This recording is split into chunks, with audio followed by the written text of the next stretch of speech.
You are Locked On Boston College, your daily podcast on the Boston College Eagles, part of the Locked On Podcast Network, your team every day.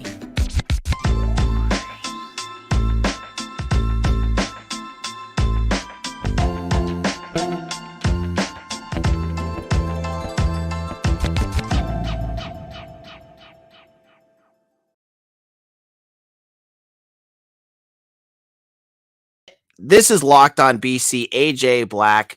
We're talking about Jeff Hafley. If he's the right answer for Boston College, it just felt like 2 or 3 years ago that white plume was coming out on that GIF that BC shared out of Gaston Hall, and everyone was excited about the future of Boston College football. And now we're just a couple years away, and it seems like all of that has gone to dust. Jeff Hafley is now at 14-15 as a career head coach for BC and 8-14 in conference. And rightfully, there's been questions about whether he is the right head coach for BC. And that's what we're going to talk about today. So we're now into year 3 of Jeff Hafley.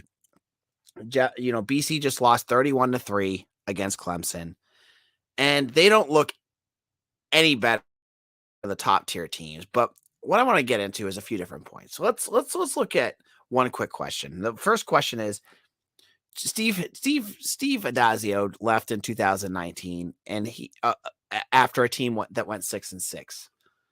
Is this team better in any sort of area than they were a couple years ago?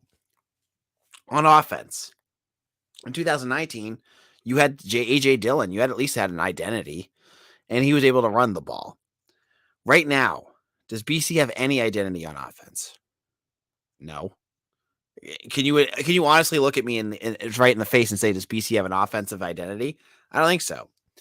I mean, a lot of that's due to the offensive line play, and if they were healthy, I think they would, but you can't just throw away the play of the offensive line, because the offensive line is taking a huge step back since Steve Adazio. Steve Adazio, say what you will about him, and believe me, I am not a fan of Daz. You folks know that, right? They never had a year on offense with the offensive line that they've had this year. They've had times where there's been certain players, I think back to Aaron Montero, where the offensive line has struggled. But have they struggled to the level that no, not even close. So that has regressed. I mean, to be fair, I think 2015 had quarterback issues to the level of the offensive line this year. So that's fair. But the offense, I feel like, hasn't taken a step forward. It's stuck right now. It had 1 year, 2020, where it looked better, and Dracovic had that offense clicking. 2021, it looked like they were going to go in the right direction, and they went backwards. So no, it has not gone forward. But that's not a big surprise. We've talked about that on this podcast. Let's look at the defense. Has the defense improved? And I have to say it has. You have to argue that if you're going to look rationally at the defense, like if you're looking at the scoring defense between this year where they're 80 something, 87th, and then 2019 they were they were in the hundreds. They're 101. So they've progressed there. That's positive. And I think when the offensive line isn't playing as badly, they would be even better than they were last year. So yeah, the defense is better. And I think you have guys coming forward on this defense. They're going to continue to make them better. Donovan Azaraku, I've said. I think Cam Arnold's going to continue to get better.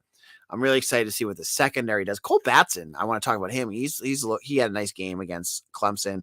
So the defense, all in all, for Hafley has gotten better. So that's a step in the right direction. So you have one negative, the offense, one positive, the defense. Let's look at the special teams. Up until this year, I would have said Hafley had the edge over Adazio on the defense. On the special teams. What was the big knock on Adazio for years? Was they couldn't get a kicker. It was for year after year after year. Whether it was,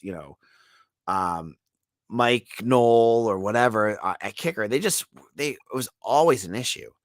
And it looked like as Adazio left and Hafley took over, special teams was not going to be an issue for this team. You had Aaron Boumeri, again, credit to Adazio, he brought him in. Transition over to Connor Litton last year, who missed one extra kick. Now they don't have a kicker at all. Connor Litton is 50% as a kicker. I don't see that as progression. That's right back to where Adazio was. And all the other issues on special teams. There's issues in places BC has never had issues for. Kick returns, all the issues that are going on with that. There are so many things going on with that program on special teams that I feel BC has, not progressed. So yeah, BC has not taken a step forward there. So you look in the three major phases of this game. You look at the three phases that BC needs to move forward in, and they have not done it in 2 or 3 phases. So in that sense, you have to say that Hafley hasn't progressed there. And that's the only fair thing you can say. Like you can be fair and say that anything he's done is positives or negatives, but like in the end of the day, it's offense, it's defense, it's special teams, and that's what you judge your team on. And he hasn't done it. So we'll get into it in a little bit. I want to look at recruiting and some other factors that have impacted Hafley's tenure so far for BC. But if you haven't done so already, make sure to hit that subscribe on Locked On BC. If you like to talk about Boston College sports, and I know some of you out there really do, I want to hear what you have to say about the future of Boston College football. And make sure you hit that up in the comments section. But before we do that, these days, every new potential hire can feel like a high-stakes wager for your small business. You want to be 100% certain that you have access to the best qualified candidates available. That's why you have to check out LinkedIn Jobs.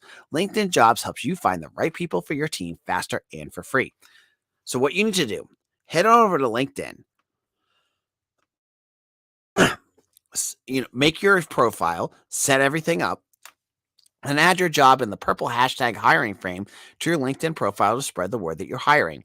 Simple tools like screening questions make it easy to focus on candidates with just the right skills and experience so you can quickly prioritize who you'd like to interview and hire. It's why small businesses rate LinkedIn Jobs #1 in delivering quality hires versus the leading competitors. So head on over to LinkedIn Jobs right now and make sure you find the qualified candidates you want to hear and talk to. Post your job for free at linkedin.com/lockedoncollege. That's linkedin.com/lockedoncollege. This is AJ Black, Locked On Boston College. For all of you listening, thank you for making Locked On BC your first listen every morning. We really appreciate all of you that have made listening to Locked On BC your daily routine. And if you haven't already, you're going to get a great perspective from this, I hope, where I give you positives, negatives, and realistic expectations on every team. And, we're in football season, so you're getting football a lot right now. We're going to get into basketball too, but I wanted to get into Jeff Hafley because it seems to be a hot button topic right now. I want to talk about recruiting. And recruiting under Steve Adazio before Jeff Hafley got here was not, it was good. He was able to find some diamonds in the roughs, and I think that's fair to say. But was he able to recruit at a high level? No. Was Steve Adazio able to build depth on this program? No. You heard it over and over again from Daz. Whenever there was injuries, the team just kind of fell apart. And has Hafley kind of had the same issue? To an extent, but he has built depth on this team, and that's what you want. I'm not even looking at the recruiting rankings right now. I'm looking at, does he have guys that if there's an injury, you could get more guys to play? And I think at most positions, other than the offensive line, which I'll get to in a second, it's a yes. You look at defensive line. They have defensive tackles. They're 6 deep right now. They can handle injuries there. You look at the secondary, they're like 8 or 9. I mean, they've had injuries up and down that group, and they're still able to perform. Wide receiver, same thing. Running back, they had 3 or 4 guys out this last week, and they still were able to have some guys that were able to perform. So, yes, injuries on the offense for this program have impacted them, but been able to do what they need to do. So that's a win in the recruiting trail. And I think even though the stats may not show a drastic increase in terms of stars, I mean, folks are looking like, oh, Hafley hasn't had 4 to 5 4-stars in every class. That doesn't matter.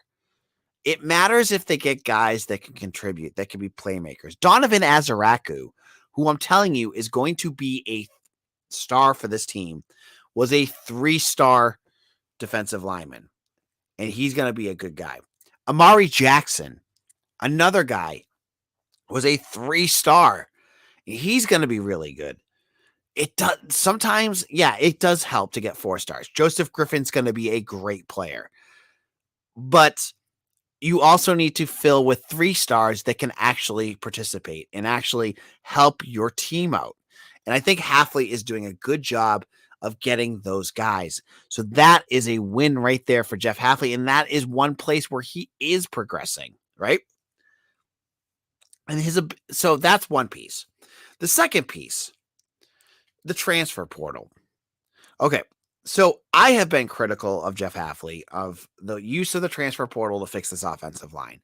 And I stand by what I said, that if you knew that you had 4 guys leaving before Christian Mahogany ever went down with an injury, you should have went out to the transfer portal and done something about it. Now, to be fair, I don't know what the NIL landscape is behind the scenes, but I've heard buzz that to get a guy that can actually play and contribute right away at offensive line would have cost BC some serious chunks of change.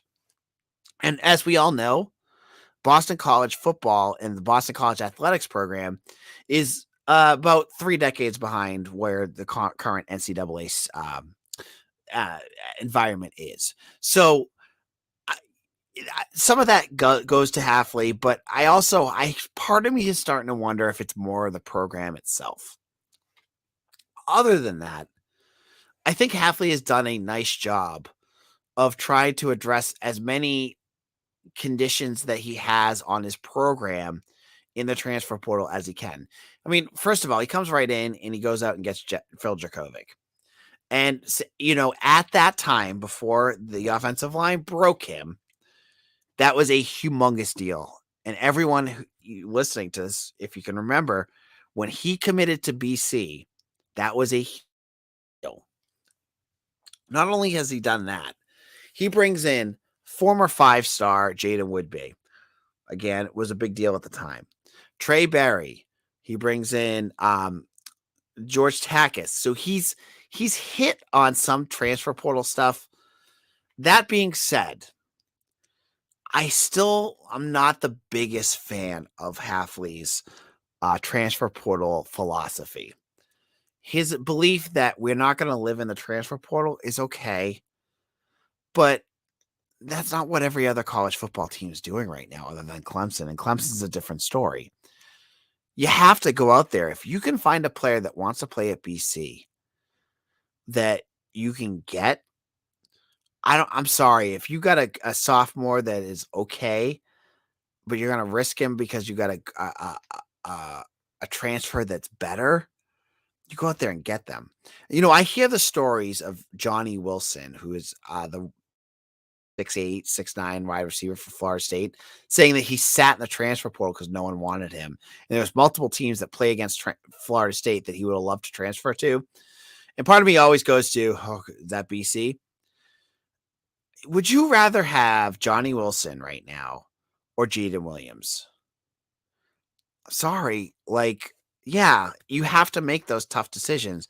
And you want to develop kids in your program, but you also want to win. This is all about winning right now. Recruiting your guys will be a lot easier when you're winning. So transfer portal kids to come here you may have to scooch out a guy or two. To me, seems like yeah, I want BC to be a ethical, great foundation of a program, but that's not what it is. You know, that's not where college football is. So I'm not the biggest fan. I hope he's learned something from this year, and what next year goes looking at and maybe he starts to advocate from the Gridiron Club or whoever else he can, donors to get more money to go out there and get transfers because he has to. If BC is going to be competitive, Hafley has to be more competitive in the transfer portal. And that's just the bottom line because Stone Cold said so. So in our final segment, I'm going to get into my final evaluation of Hafley. I'm going to get into what I think about him and if I really do think he is the answer, if not, where should BC go from here? You'll hear my thoughts of that in just a moment. But before we do that, I want to get to my friends over at Built Bar. If you know me, you know I am a huge fan of the Built Bar. And if you haven't tried Built Bar Puffs yet, you are depriving yourself of one of life's greatest joys. And guess what? There's a new flavor. Ready? Delicious, indulgent cookie dough covered in chocolate. That's right, Built has done it again. Let me introduce you to my new favorite, cookie dough chunk puffs. They have a light and chewy texture with real cookie dough chunks, and of course, they're covered in 100% real chocolate. All the joys of eating cookie dough without the hassle of making it, plus it's healthy for you. Cookie dough chunk puffs are 160 calories, and they have a whopping 15 grams of protein in them. Run to built.com to snag a box for yourself and your family. It is the perfect treat. My family loves the Built Bar. From my son to my wife, it's hard to keep a box in my house because everyone is always eating them. So you're going to love the new cookie dough chunk puff. Wherever you need a snack for your workout, a late night treat, or just a snack, grab a bite to eat, it is the perfect protein bar, and they taste better than a candy bar. So ditch the calories, fat, and sugar and grab yourself a Built Bar. Go to built.com and use promo code LOCKEDON15 and get 15% off your order. Use promo code LOCKEDON15. All right. This is Locked On BC. We're talking about Jeff Hafley and the future of this Boston College program. And first, let's get to one quick comment. BC football fan says, I would say at this point, Hafley needs to beat a top 25 team this year to not be on the hot seat. 3 chances: Wake, NC State, Syracuse. Lose all 3, hot seat. Win only Syracuse, maybe still hot seat. Well, I mean, yeah, I think he needs to start winning some games. And, 3 games out of 6 left. You got to start winning some of those. So I apologize. I've had a really scratchy voice all week, dealing with some allergy stuff. But my thoughts on Jeff Hafley here. Obviously, he's a million times more pleasant to cover than Steve Adazio from a media perspective. He's pleasant. He gets Boston College way better than Adazio does, and I appreciate that. However, it's college sports. And college sports are not all about the sweetness of everything, right? It's about winning in results on the field. And has Jeff Hafley been able to do that? He hasn't. So, kind of going on what BC football fans said, what does Hafley have to do to not be on the hot seat? And is he the right answer? And I have to say at this point, I'm not sure. I'm going to give you the cop-out answer. There's 2 different ways this could go. I still think there's a possibility that this offensive line could go in the right direction this year. At the end of this year, we got 2 weeks going on. They go in the right direction, and then they could steal some wins that could be exciting for this program. There's also the possibility that things could continue to go off the rails. They could lose to Duke at home. They could lose to UConn, which would be a complete disaster. I mean, God, if Jeff Hafley loses in one season to Rutgers and UConn, then yeah, he's definitely on the hot seat. But I'm going to say that's probably not going to happen, though God forbid it does. Is he the right coach? I'm still holding on hope here. I'm still holding on that there's a chance that he is. That there's a chance that he, as a young 43-year-old coach, figures some things out and gets this program on the right track. Because, yeah, there's been Achilles heels the last 2 seasons. The first year, he had some good stuff, but that was the pandemic year. You almost want to like wipe that clean. Last year, it was the quarterback issue. They didn't have a backup quarterback, and I don't blame him. For the folks that continue to say, well, Jeff Hafley should have had a backup quarterback, I continue to ask you, who would have come here to play at BC?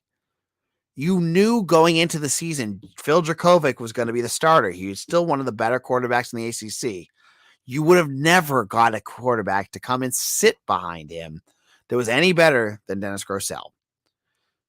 Okay. And then this year it is the offensive line. So if he continues to have like major issues, that's on him, right? The question then for me is he going to continue to be the right quarterback? I mean, the right coach. I'm telling you, I need one more year with him. I don't think it's right to fire him after the season. It's frustrating. Yeah. But I want to see what he does, we're just starting to see what his guys can do. And I think 4 years really sets the tone of where this program is going. If he bombs next year, given that he has 4 out of conference games that are a complete mess, I mean, that are not very good, then yeah, you move on from Hafley. But after this year, unless everything falls apart this year, I don't think you fire him. So that's my thought. That's where I'm at with Jeff Hafley. I'm not on board to fire him yet, but I can be convinced. And before we get to the end of the show, I want to, if you have comments, please put them in now, because we're going to go over some comments for the last couple sections. We already said BC football fans, but I want to make sure that if you have a comment, you hit that comment section right now. So Football Fan says, why the constant comparison to Daz to justify Haf? Compare Haf to his replacement, Brian Flores. I think that's what he meant, Brian Flores. He's a B-Flow. I'm not comparing him to Daz. I'm comparing him to the progression of this program and where it's been, right? I can't compare him to Brian Flores. Brian Flores hasn't been a college coach yet. He's a coach that was with the Patriots and he was with the Steelers. So yeah, Brian Flores might be a better coach. Who the hell knows? But he hasn't done anything. So how can I just magically just come up with what Brian Flores could do? So, I mean, that's where I'm at with that. So, that's my thoughts there. We're going to continue talking basketball on tomorrow's show. I want to get into some of the things that I said it today, but I wanted to get into half talk, and we got into half talk here. And, I think you guys had some great comments, but if you have some more, hit them in there now. I'm going to go off in about a minute. So, has he been a big disappointment? He's disappointing right now. I think that's the only fair way to say it. Jeff Hafley's been disappointing. And you see the recruiting in the first couple of years. You saw him hit the transfer portal. You saw the things he said, the way he embraced. And I think that's fair. Like you got to get into like where he's at. So, all right, football fans are already back with another comment. What about O-line recruiting? The O-line commits for 2023 are too few, and the 2 are greater than 100. I mean, yeah, they need to get more, and they had 3 guys in the class of 23 that were here this weekend. But I say this to everyone that says things about the offensive line. Like, yeah, I'd love to see them get 1 or 2 more guys. But if you get recruits this year, it's not going to change next year. You're not going to play unless you get a blue chip offensive lineman, which BC can't do because the program itself isn't going to pay a blue chip to come here. It doesn't matter. It's always from the time of Chris Snee and Chris and Mark Colombo. It takes a couple years for these guys to come in. They're not going to immediately play, and then all of a sudden your offensive line is going to be fixed. So that's my thoughts there. You want a guy or more. I want to see them hit someone in the transfer portal. They need another veteran there, but that's kind of where I'm at there. And then BC football fans, it's like everyone's football fans here. What are the chances BC makes a bowl this year? Only 2 can afford 2 more losses. I think it's definitely possible. And maybe the goal for half to get the fans off his back. I mean, I just said at the beginning of this game, this podcast is 1.5%. I think I saw on ESPN FBI. I don't know. They're gonna go against Wake on the road next week, and Wake is very good. And then you have one loss after that with NC State, Syracuse, who is playing very well, and Notre Dame, who you got to play them on the road. That's tough. That's tough. I don't know. I can't see BC doing that. I don't think they're going bowling this year. All right. This is AJ Black. Thank you all for listening. We'll be back tomorrow talking basketball. Again, I promise you I will get to basketball. And if you have not done so already, I said this before, please, please, please, please, please hit that subscribe button right now. Let me try that again. Sorry, I have completely messed up my comments. There we go. Hit that subscribe button right now to make sure you get all of our podcasts sent directly to you. Thank you all for listening. We'll be back again soon. Take care, everyone.